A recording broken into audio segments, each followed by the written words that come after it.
Today we are visiting one of Jakarta's most popular shopping centers, Mangga Dua, located in North Jakarta. We're going there through one of the cheapest ways possible, that is using Jakarta's official public bus, Transjakarta. It was quite a long trip from where I live, and it took me about an hour to finally reach North Jakarta, although that was mainly because of the rain and the heavy traffic.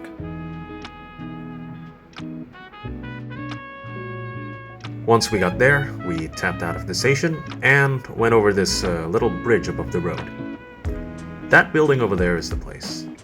We had to walk through the rain a little bit, but it wasn't that far off from the station, so I didn't really mind.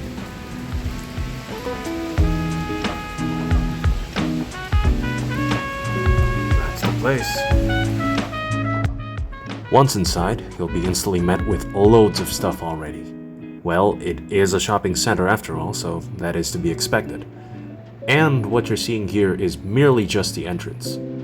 Once we get further in, that is where we'll see how massive this place actually is.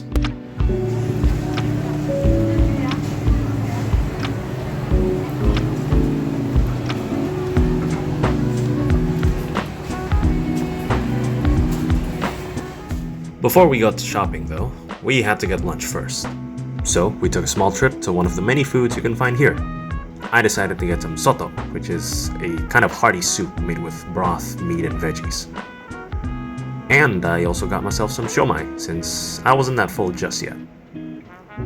Overall, the food that you'll find here is generally really good, so you should try it.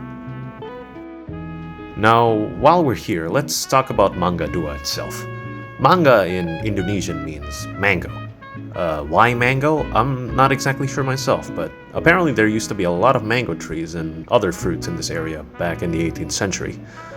As for the shopping center itself, it was opened 21 years ago, back in 2005. And it still is very much alive and crowded, especially during the weekends. Now, from what you've seen so far, you'd probably think, hey, all I'm seeing is just clothing and food.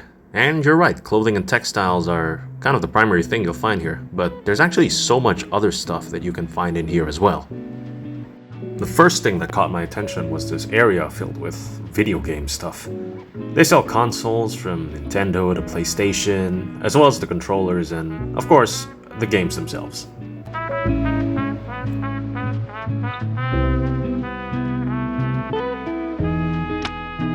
Another thing you can find here are lots of toys and collectibles. There's so many stores that sell these, so if you're a collector or a parent looking for something to buy, you'd have a pretty high chance of finding something here.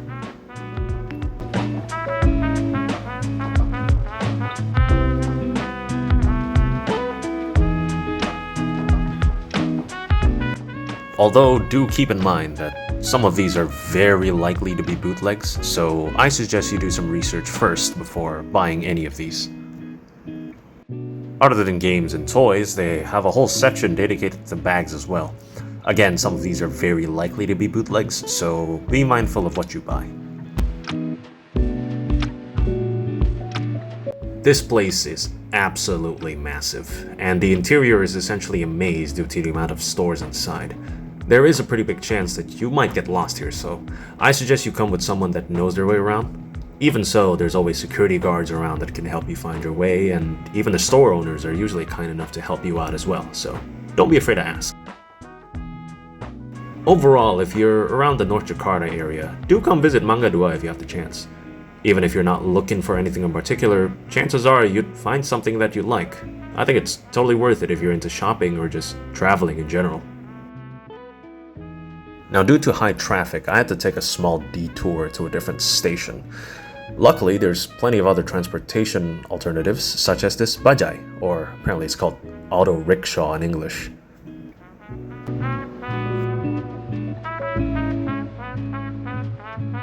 Now, it was kind of a bumpy ride, but that's just how the road is usually in Indonesia. You just had to have fun with it.